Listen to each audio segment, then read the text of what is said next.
रोजगार तो बड़ा मुद्दा है, लेकिन वोट बीजेपी को ही देंगे। डीओ का आरओ का पेपर लीक हुआ तो उन्होंने क्या कानून व्यवस्था बनाई थी? अगर तो यही तो सोच के हम भाजपा को लाए थे कि भाजपा दुरुस्त करे व्यवस्थाओं को। ये जितने भी नेता हैं देश के सब चोर हैं, कोई ईमानदारी के साथ काम नहीं करता है। 10,000 महीने कमाने भारी पड़ जाता है। अब घर देखेंगे, हमको देखेंगे, भर्ती आ नहीं रही है। हम लोग क्या करेंगे इस समय? बोले ये कि जब पसंद किया है तुमने हुनर का, जब पसंद किया है तुमने लाश कत्ल का हुनर देखकर, तो परेशान क्यों हो ये लाशों का शहर देखकर? हाँ, क्या कह रहे थे आप? जी, आप मुद्दा पूछ रहे थे ना, तो मुद्दा मैं वोट डालने ही घर गया था एक दिन के लिए और वोट डाल के आया हूँ। मुद्दा मुझे फ़र्क नहीं पड़ता है कि देश की राजनीति में क्या चल रहा है, मुझे फ़र्क पड़ता है कि विदेश की राजनीति में क्या चल रहा है, जियो पॉलिटिक्स में क्या हो रहा है, फॉरेन पॉलिसी में क्या हो रहा है। मेरे लिए एक ही मुद्दा है वोट डालने का, और मैं उसी मुद्दे पे वोट डाल के आया हूँ। मुझे बिल्कुल फ़र्क नहीं पड़ता कि अपने देश की राजनीति में क्या चल रहा है। तो मेरे लिए एक ही मुद्दा था कि हमारी जो देश की विदेश नीति है वो सुरक्षित है और सुरक्षित हाथों में है, इसीलिए उसी मुद्दे पे मैंने वोट डाला है। आपको वही एक मुद्दा है। विदेश नीति इतनी बेहतर है और देश सुरक्षित हाथों में है। विपक्ष कहता है कि पाकिस्तान की बात आती है तो जो है प्रधानमंत्री मोदी बड़ा हुंकार भर के बात करते हैं, जब चाइना की बात आती है तो फिर यहाँ पे ये बोलती बंद हो जाती है। तो चाइना में क्या उन्होंने बोला है? क्या चाइना ने एलओसी के बाद कुछ और लिया है? एक इंच जमीन लिया है? आप बताइए मुझको, क्या लिया उन्होंने? तो 62 के बाद चाइना ने क्या लिया है? आप बताइए, आपको अगर पता हो। मुझे तो नहीं लग रहा कि सन 62 के बाद चाइना ने 1 इंच जमीन ली है। बार बार गलवान घाटी का जिक्र आता है। गलवान घाटी का जिक्र 62 से ही चल रहा है, क्या अभी थोड़ा ना जिक्र हुआ है? गलवान घाटी जो एक बॉर्डर एरिया पे पड़ता है वो 62 से ही उसका जिक्र हो रहा है, और इनका मानना है कि लिया है, लेकिन ये बिल्कुल 100% गलत है कि चाइना ने 62 के बाद 1 इंच जमीन नहीं ली है। और ये एक मुद्दा बनाना है तो बनाते रहेंगे, और हर एक चुनाव में कोई ना कोई मुद्दा बना के उठाते हैं, उसका कोई मतलब नहीं होता है। यही है बस। तो इनके हिसाब से जो है बेरोजगारी, महंगाई कोई मुद्दा नजर, महंगाई बढ़ती रहेगी। हाँ, ये सरकार ऐसी ना कि आज बोलेंगे 5 साल बाद भूल जाएंगे। हाँ, वैसे इस बार कांग्रेस आएगी, हमको लग रहा है पूरा तरह से। अच्छा। हाँ, क्योंकि जब सरकार आई है ना, वादा तो बहुत कुछ होता है, पर सब बिजनेस सरकारी वाले कितने पेपर को लीक कर दिया गया। लड़के पैसे लगा के फॉर्म भरे, जब उनका नजदीक आया तो उसे लीक कर दिया गया। उनका तो कह रहे हैं कि जो है पहले भी पेपर लीक होता था, पहले नहीं लीक हुआ, आज ये पहली बार ऐसा हुआ। ये पेपर वाला जो लड़के पूरी तैयारी करके गए, उसमें अपना भाड़ा लगाए, सब कुछ किए, घर वाले ने दिया, उसको वहाँ पहुँच के मेन जगह पे लीक कर दिया गया। अब लड़के तो परेशान हो ही गए ना। मान लीजिए वो पैसा लगाए, यहाँ से गए, वहाँ से आ रहे, फिर भी पैसा लगा के आ रहे, दोनों तरफ से तो उन्हीं का पैसा जा रहा है। चलिए, बड़ा मुद्दा जो है बेरोजगारी, महंगाई का है। क्या लग रहा है आपको, ये मुद्दा अभी है कि नहीं? अभी तो है भैया, अभी तो है ही। उसमें बताने की क्या जरूरत है? पूछने की जितनी खड़ी हुई जनता किसी पूछ लीजिए आप। ये तो कह रहे हैं कि कोई मुद्दा नहीं है। ये क्या मुद्दा ना बेरोजगारी का राजू होते रहते हैं। अच्छा, हम भाई कह रहे हैं। हाँ। पूछिए। पूछा जी, पेपर लीक होते रहते हैं। क्या इसके पहले जो वीडियो का एग्जाम हुआ नहीं लीक हुआ? क्या इसके पहले आरओ के एग्जाम नहीं लीक हुए? क्या राजस्थान में जब कांग्रेस सरकार थी तब एग्जाम नहीं लीक हुए थे?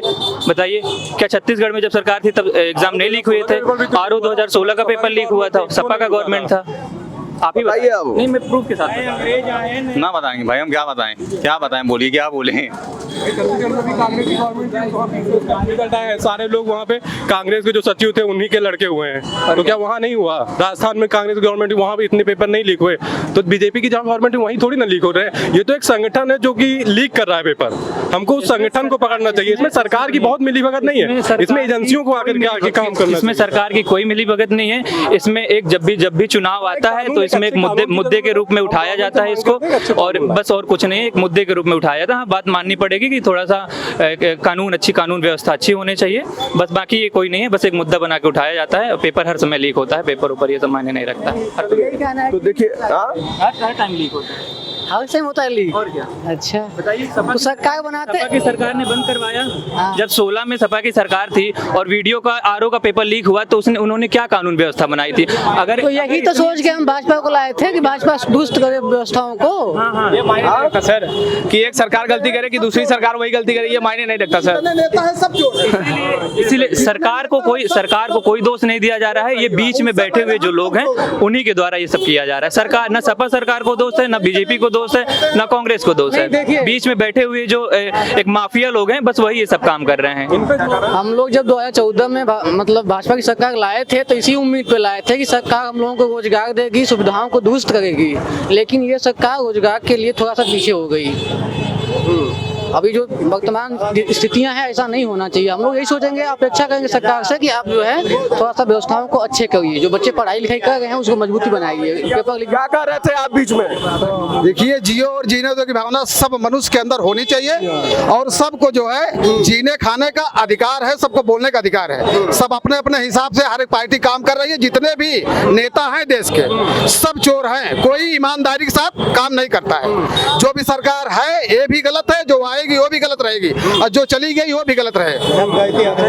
जनता के ही पैसे से सारा मजा करते हैं जितने भी नेता हैं सब। वो हम गरीब को सताने के सिवा कोई कार्य नहीं करते हैं। कोई लाभ नहीं मिलता। लाभ जितना मिलता है उससे ज्यादा वो लाभ ले लेते हैं। कोई भी गवर्नमेंट हो, जितनी भी गवर्नमेंट आई है आज तक सब लाभ लेती है। अच्छे अच्छे गाड़ी से घूमते हैं, अच्छी अच्छी बात करते हैं। हम लोग उनके बात में जो है घुल मिल के उनको जो है मतदान कर देते हैं।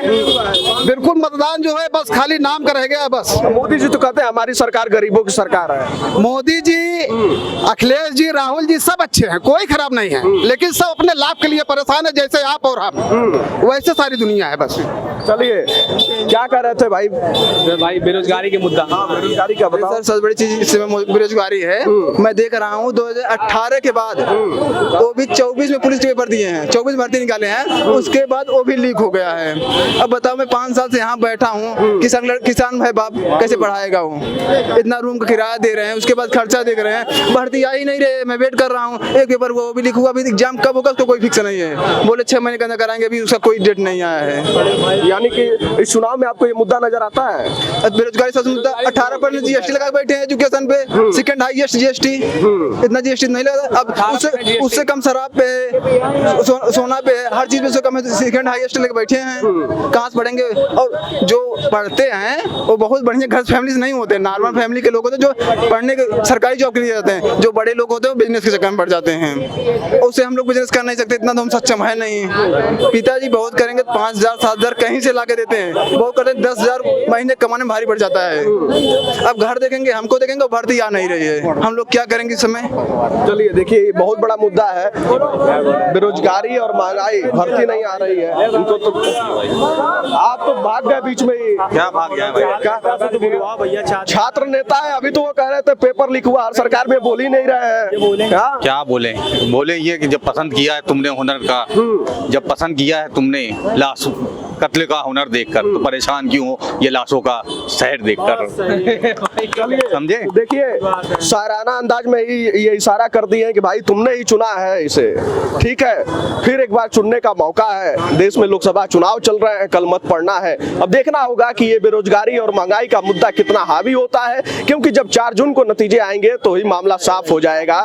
लेकिन ये एक बड़ा मुद्दा होता है बेरोजगारी महंगाई, लेकिन जैसे जैसे चुनाव आता है तो ये सारे मुद्दे ठंडे बस्ते में चले जाते हैं। फिर जाति और धर्म के नाम पर चुनाव संपन्न हो जाता है और देश का युवा जो जहां है वो वहीं परेशान रहता है और उसके घर वाले परेशान रहते हैं, क्योंकि अधिकतर युवा जो बड़े बड़े शहरों में निकल कर आते हैं, वोट देंगे बीजेपी को।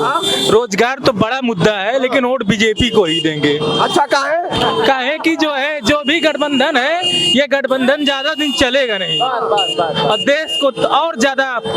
सबसे ज्यादा गठबंधन बीजेपी में है, 38 गठबंधन है बीजेपी में। अरे इसमें तो बड़ा बड़ा गठबंधन है भाई। ये गठबंधन कोई कहेगा हम प्रधानमंत्री बनेंगे, वो कहेंगे हम प्रधानमंत्री बनेंगे। अपराधी ना, चाहे छोटा हो चाहे बड़ा हो, बड़े बड़े अपराधी देखिए, सारे अपराधी नहीं है। लिस्ट उठा के दिखा दे, लिस्ट आप अपना देख लीजिए भाई साहब। सबसे बड़ा अपराधी तो आप में है। अपराधी तो आपका गृह मंत्री है, तली पार। अब बताओ, कोई अपराधी नहीं है, अपराधी सारे मिट्टी में मिल गए हैं। 4 तारीख के बाद सब मिलिएगा। और उनको खड़ी करो गाड़ी, भैया कहाँ जा रहे हो? अच्छा, अभी ये बात आई है तो क्या इस चुनाव में अतीक अहमद और ये सब जो पहले मामले थे, ये सब कुछ नजर आता है? बहुत सा नजर आता है। अपराधी तो अपराधी, चाहे वो अतीक अहमद हो, चाहे ब्रजेश सिंह हो, कोई भी हो, अपराधी तो अपराधी, मगर सबके साथ एक तरह व्यवहार होना चाहिए ना, काहे कम ज्यादा होता है। आप देख लिए गृह मंत्री हमारे तड़ी पार थे, उनके ऊपर तो इतने मुकदमे होने के बाद भी देखिए बीजेपी एक वॉशिंग मशीन है। आप चाहे इतने बड़े अपराधी हों, आगे पर चाहे जितना मुकदमा हो, अगर आप बीजेपी ज्वाइन कर लिए हैं तो आपका सारा अपराध खत्म हो जाएगा, एकदम वॉशिंग मशीन में धुल जाएगा। चलिए, वॉशिंग मशीन की बात बार बार होती रहती है और जैसा कि मैं पहले ही कह रहा था कि बड़े शहरों में वही बच्चे आते हैं जो छोटे छोटे जगह से निकल कर आते हैं और उनके अभिभावक या तो किसान है या मध्यम वर्गीय परिवार है, लेकिन जैसे जैसे चुनाव आते हैं ये सारे मुद्दे ठंडे बस्ते में चले जाते हैं। खैर 4 जून का इंतजार करते हैं, नतीजे साफ हो जाएंगे कि देश की गद्दी पर राज कौन करेगा। उससे पहले आपको क्या लगता है कौन आने वाला है? आप अपनी राय कमेंट बॉक्स में हमें जरूर बताइएगा।